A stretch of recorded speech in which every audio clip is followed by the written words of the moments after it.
I'm going to call the meeting of the Conservation and Improvement Committee. Okay, good. To order. And we clearly have a quorum. First, I'd like to ask if anyone has any questions about the minutes. Do we have a motion to approve the minutes? Motion? Yep, motion. Second? Yep. All right, all in favor? Aye. All opposed? All right, passes. Brian, I know you just got here. Yes. Are you ready to go? Sure. Okay, so the first item is local law number D for 2018, the local law for the County of Albany, amending local law 5 for 2016 regarding the Sustainable Energy Loan Program. Yes, so we had a public hearing last month. There were no speakers. It's fairly non-controversial, Mr. Chairman. Is everybody kind of familiar with this at this point? It seems to me that there's really nothing here other than just being in compliance with the changes at the state level. Any other questions?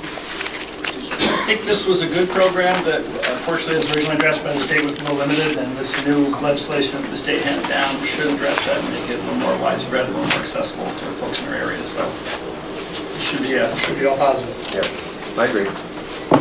Any other comments, questions? Is there a motion to approve? All right, Motion. there's a second? Yep, Sure. All right, thanks, Sam. All right, all in favor? Aye. All opposed? Thank you. Okay, item number 2, resolution number 180, public hearing on proposed local law number J for 2018. Sam, you want to present? Yes, everyone should have a packet that I passed out, which has a couple changes to the local law as well as the secret that was requested. And the changes are on the second page, section 2, part A, where one change is that we just specified that a petroleum bulk storage tank refers to only tanks that are not located completely underground. The law was never intended to affect tanks located underground, but just wanted to make sure that that was clear in the law, so it wouldn't accidentally apply to those underground tanks, which obviously do not need to be painted.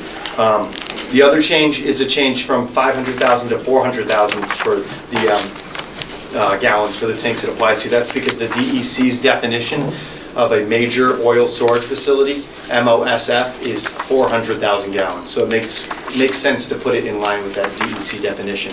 As far as the SECRA, everyone can look over that, but basically what we included in the SECRA was that there are no real negative environmental impacts. The only potential one is a temporary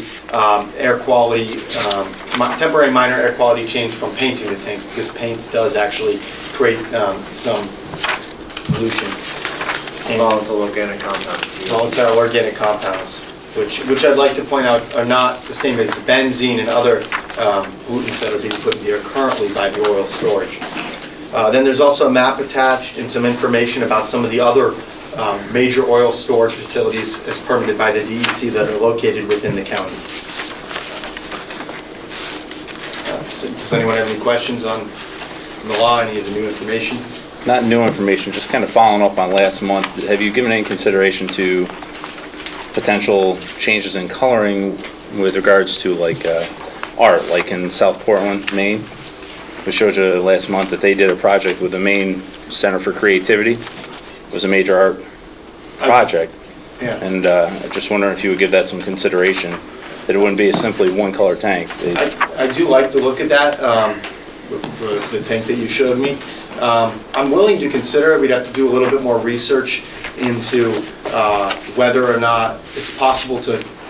Basically, the purpose of painting the tanks white is to lower the amount of pollution. So the only way I would consider that is if it's possible to paint the tanks a color without creating, with still lowering the pollution. So there'd have to be some sort of tank, some sort of colorful paint that didn't absorb heat. I'm not sure if there are colorful paints that reflect heat at the same level that white paint does. So that would take a little bit more research. If it's the same environmental impact, lowers the pollution by the same amount, then I'm definitely open to it. But it would definitely take a little bit more research.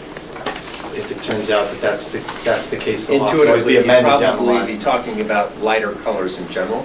Yeah, I suggest everybody, like, just look at, there's different articles and Yeah. whatnot. Yeah. And if you happen to be up in that area, in Maine, it's pretty neat to see from the highway. I think I like that you pointed that out. I think it looks great, and I'm generally in favor of community art projects, but it depends on the environmental impact, so we'd have to look at that, but I'm open to it. I actually think it would be a neat idea is if you could get community engagement in the painting of the tanks and make it a community project. Yeah, maybe we could have some local artists that could submit designs. Yeah. Are there any other questions about the? On this, yeah. The changes that you made here, were they the law committee, Sam? Well, they'll have to go through the law committee as well. Okay, so, and are we waiting for an opinion from the county attorney about a preemption issue? Yeah, we've been in touch with the county attorney. There's a potential preemption issue. There's also potentially a way to work with the DEC to get approval if there is a preemption issue. So I think my thought on that is that we, that's something that we'll address when we come to it. But I would like to give the public a chance to weigh in on this line. Would it make sense to put off the public hearing until we know whether we have a preemption issue? Wouldn't it be kind of premature? I think it still makes sense for the public to weigh in one way or the other. I mean, I think on one side you have, that Global Partners is not in favor of the law, and I am in discussions with them over this, but I think their view isn't going to change one way or the other. They're going to come and say their point of view, and I think a lot of the public that either lives there, has been active on this issue, environmentalists, health advocates, I think they have enough information to form their opinion, regardless of whether or not the county has the legal authority. But if we're preempted, then why are we having a public hearing on something that we can't act on? Well, we're not really sure. Yeah. Yeah, but why don't we wait? I think I mean, why have everybody come down for a public hearing if there's a possibility we can't even do this? No one's forced to come to the public hearing. I think the Well- public, and by everyone, if you mean us, I think. Well, just but if the conducting a public is hearing, Generally, they'll come if they want to come speak out, if it's an issue that they're passionate about and care about. I mean, it's not like we're gonna have to wait a long time for the county attorney's opinion. You could just maybe put it off for a month. We should have it by then. Yeah, I mean, I'd like to move forward regardless of what the county attorney's opinion, whether or not he says we can do it or we can't. I think it makes sense to have a public hearing. On a law we can't do? I mean, I think even if we can't do it, there's likely a way, and we've been in discussion about possible ways to request with the DEC for exemptions on it, so I think it does make sense to have the public come out and Paul, speak on it. I got a letter at home over this week from Global saying that they were willing to amortize these changes in over 5 years, meaning they agreed they would paint the tanks. You have a 90-day wick in this bill. The tanks have to be painted within 90 days. This county couldn't operate that fast. If the county had to draw up specs, go to bid, hire a contractor, engage a contractor, go through the paperwork, do contracts, we couldn't do it in 90 days. So you might be in a better position negotiating with Global Foundries to Partners. to get what you want done before there's an opinion that says you can't legislate it. So I give that to you for your consideration, but please look at the time frame. If this is something you want to mandate, make it reasonable for someone to accomplish it, recognizing that we couldn't do it ourselves in this time frame. I think that's a fair point, and I received a letter from Global as well, and I met with them, and I'm open to having a discussion with them about a time frame, and I've expressed that to them, and I will definitely keep everyone on this committee and the entire legislature updated on where those discussions lead. When it comes to the 90-day timeframe, Global did not express, for them it was more about their priorities for where they want to spend their money. They never expressed that 90 days was not logistically feasible, but if that turns out to be the case, that 90 days is logistically difficult to get the bid out and get the paint together, then I'm open to allowing some more time. But right now, yeah, I am discussing with them. Richard? Thank you. I've got the letter in front of me. It's very clear that Global they say, we propose that we will repaint the 4 tanks over the next 5 years. So you're going to get what you want. Yeah. They're just looking for a larger time frame. We have, by agreeing to something like this, we are putting the legislature and Albany County in the position of working with our business partners to Yeah. get mutually beneficial results. So I would strongly suggest, as Mr. Bergdorf has suggested, that you take a long, hard look at that time frame, because that makes a win-win for everybody. I am, thank you, Mr. Mendick. I am taking a long, hard look at that in discussions with them. I do think that 5 years is a little bit too drawn out, because for every month, especially during the summer when the heat is on, there's more pollution coming out of those tanks. But I think it's reasonable. I am appreciative of Global that they were willing to work with us and came with an offer, and I'm going to be in discussions with them about maybe some sort of compromise that we can make that all sides would be happy with. Very And good. Thank you. if you want to look further into the potential art project, Yeah. you need more time. So would you want to do the public hearing if you have the potential change in the colors again and public input on that? Would it be better to just wait until you figure out if that'd be an option even for you and for them? I mean, I think likely it's going to turn out that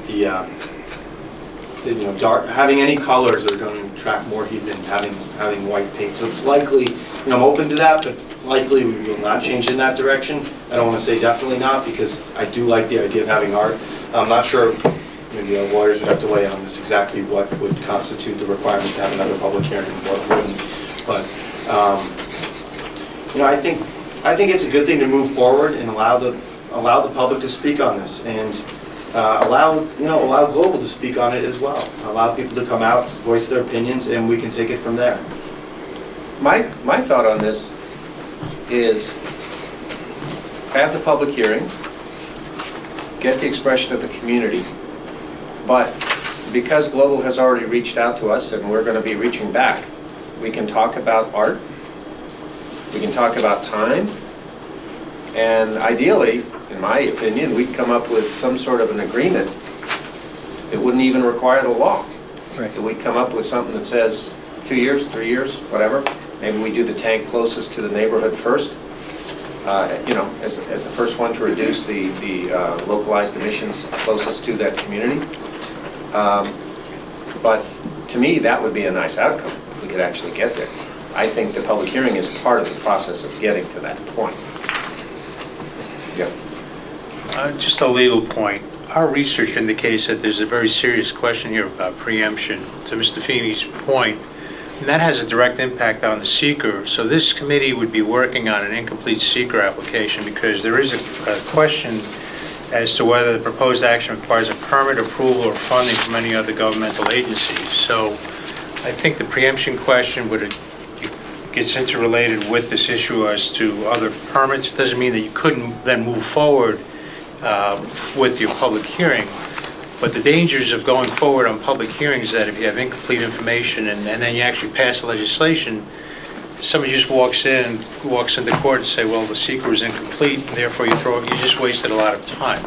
So, as indicated by Mr. Now, the Feeney. completeness issue again is what? It's the... Could you point out where that is? It wasn't in filled the in. Number 2, there's a proposed action, require permit, approval, or funding from any other governmental action. Question number 2. That's because It says no or yes, both of them are left blank, so there's no response. That's because in question 1, it says, if no, continue to question 2. So the answer was yes, meaning that You do not go to question 2. Yeah, but we don't know that. Well, then one is We don't know if we're incorrect. supposed to go to question 2. Yes. That's what we're kind of waiting on. Question 1 says, does the proposed action only involve the legislative adoption of a planned local law, ordinance, administrative rule, or regulation?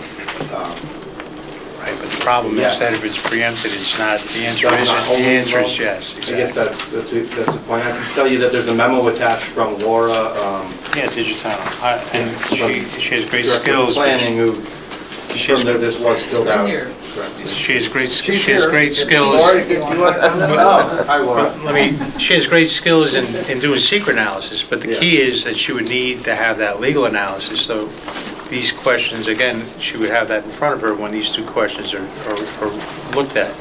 I guess my point is that I understand that there's a need to do this, in Mr. Fine's perspective. Our research indicates there's some very serious questions here. This is not just somebody, asking a question for the sake of asking a question. There's an entire section in NYCRR that flat out says that it preempts local laws in this area.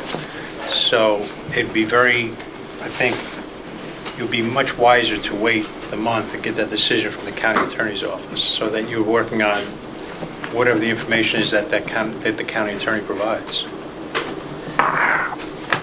Do you have a, I do. Lynn, I'm sorry, did you? Did you want to rebut first? or- I guess I, oddly enough, agree with him that if you're open to art and you're open to 5 years and you're open to cutting a deal, then if we pass this law, then all these 9 places are gonna Yeah. have to, and all these 9 places are in neighborhoods or just the one that we're most concerned Yeah. about? Yeah or no? I mean, Well, Waterloo every- are most in the neighborhood, right? all 9 places would be subject to this law. There's one major issue, I'd say, that's going to have the largest impact, that's the blue tanks. But, this is a law I'm proposing because it's generally these tanks are painted white and generally will create less pollution for, regardless of where it is, and that's generally a good thing. Well, I think if all I was residents living in in that town. neighborhood and I was all Yeah. puffed up about it, which I'm sure I would be if I Yeah. was living in Prentice, for instance. Yes. And then you dangled it in front of me, and then I came to a public hearing, and then it got completely changed the next time, I'd be more annoyed with you and the county than I would be just to start with, which probably would be a lot to begin with. So that's why I would be, just because it's like you're setting them up to be disappointed if it can't go through. And it's clear that we're concerned about it, we're not concerned. It's clear that we want to make a change, but it's clear then we have to decide if we can get all the way to where we want to be, or maybe just halfway to where we want to be. And any baby step to me is better than no step. But I'm just telling my opinion. Look, I think it's best to allow the public to come speak on it. I think a lot of people have, very passionate views about this on both sides, and it's the democratic process to allow them to come speak. Now, if most people in this committee would prefer it to be tabled, I'll listen to the committee. I'm not gonna, try to force it through if the majority of people would prefer to wait another month. Dennis? I'd like to make a motion to table it, for the reasons we just Okay, stated. we can table it 1 month. It's gonna have to go through law again with the Yeah, changes. just a month, Okay. okay? And then no, and then Oh, so, okay, let's have a vote. So there's a motion to table. Did I see a hand for a second? You know, if the sponsor, if the sponsor's tabling it, then the vote's not required. Oh, all right. Okay, I'll table it. You Okay. agree? Okay. Can I just ask a question of the group, to get a sense of the group, of this committee? We've been talking about this issue of a compromise. How do people feel about that? I mean, do we all have kind of a consensus that that's a good end game, is to try to reach some kind of a compromise, looking at color, looking at time frame, somewhere between 90 days and 5 years, and how do people feel about that? I'm in favor of the compromise idea. I'd like to know if any of the other things are even communicated quite as well. Yeah, they're, from my They're on the list where they already went. When I went on Google Maps satellite, it appeared that there were 2 other tanks that weren't in the county. I don't think that's not the most scientific method, but it's pretty accurate. like gray, white, well, All right. What? Let's move on now to the next item. So this has been tabled. I think, under the circumstances, item 3, we need to table that as well. Sam, are you okay with that? Yeah, of course, yeah. Can't do that until after a public hearing. Right. Okay, item 4, amending resolution number 430 for 2016 regarding the Albany County Agricultural and Farmland Protection Plan. Laura, you're on. Okay, we have a grant from Ag and Marcus to complete an Ag and Farmland Protection Plan. It was originally to expire in June. We're in draft form right now, so we're requesting an extension from Ag and Markets to have time to finish up the plan. That would be until mid-December. Any questions? Is there a motion to approve? Got it. Second? Travis? Yep. All right. All in favor? Aye. All opposed? Okay. Well, that was tough.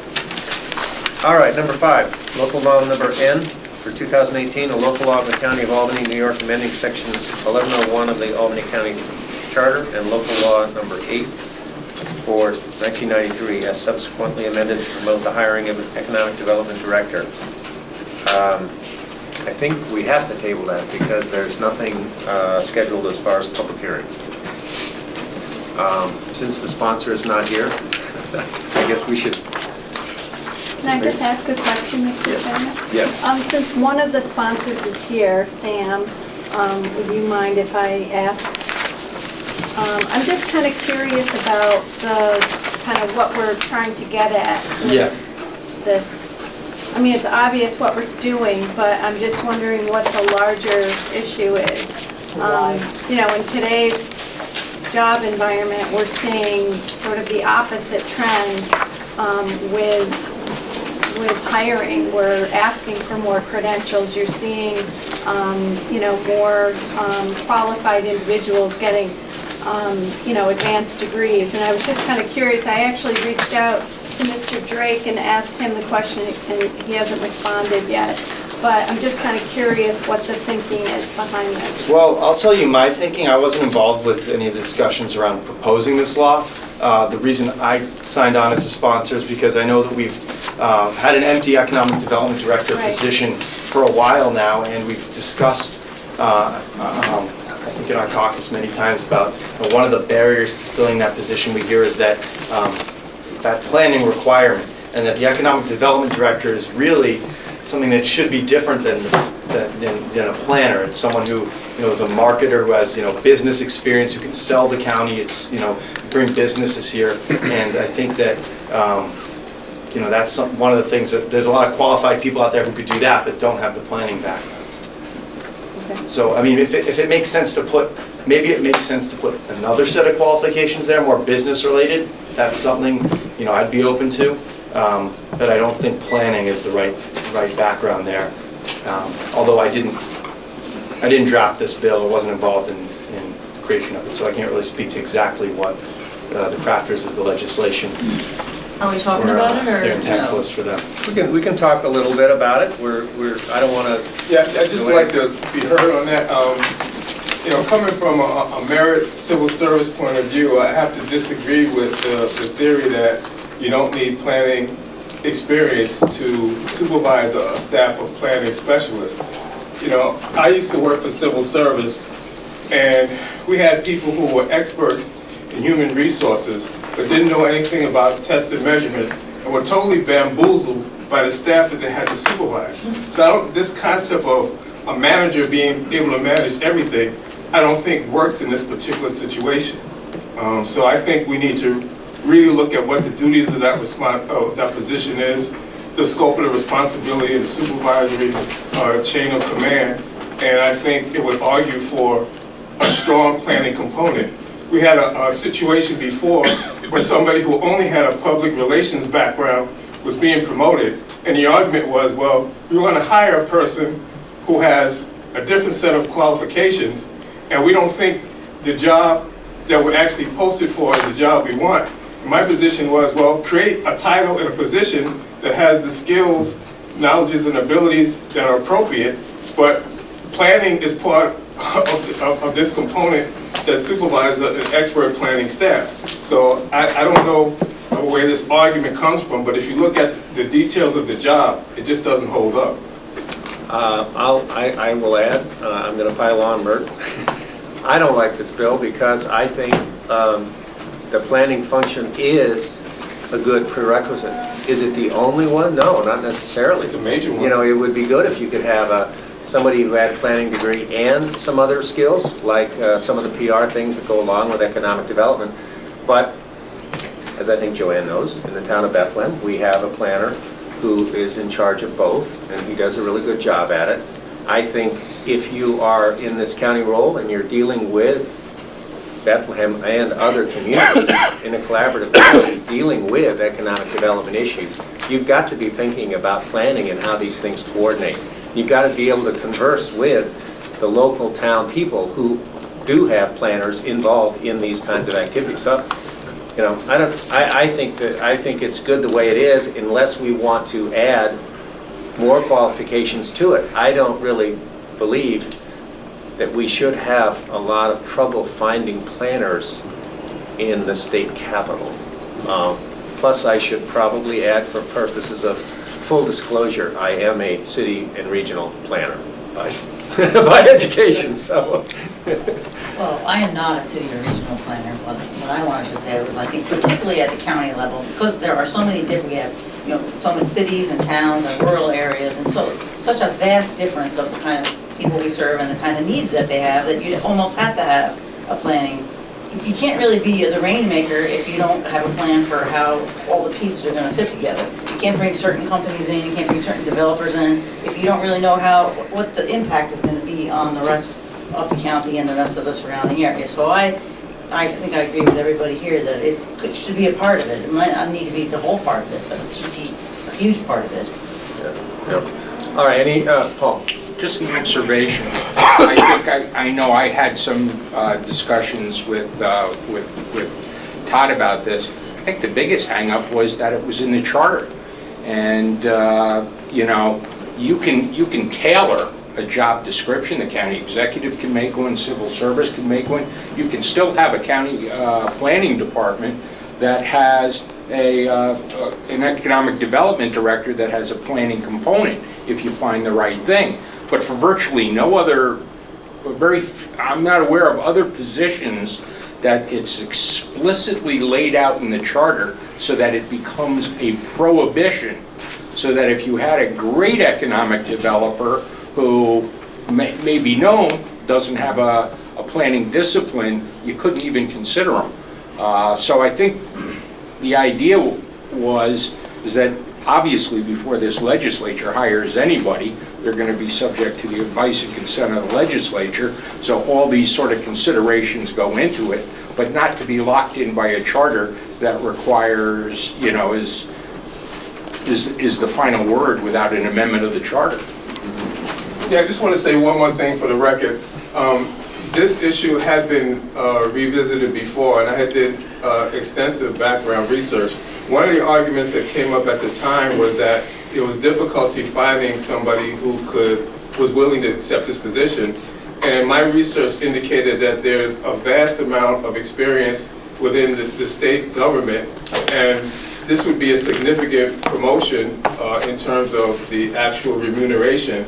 So the argument that somebody wouldn't consider it, I don't think really has merit. So I mean, I think that we need to, you know, I'd be happy to resubmit my old research to be considered.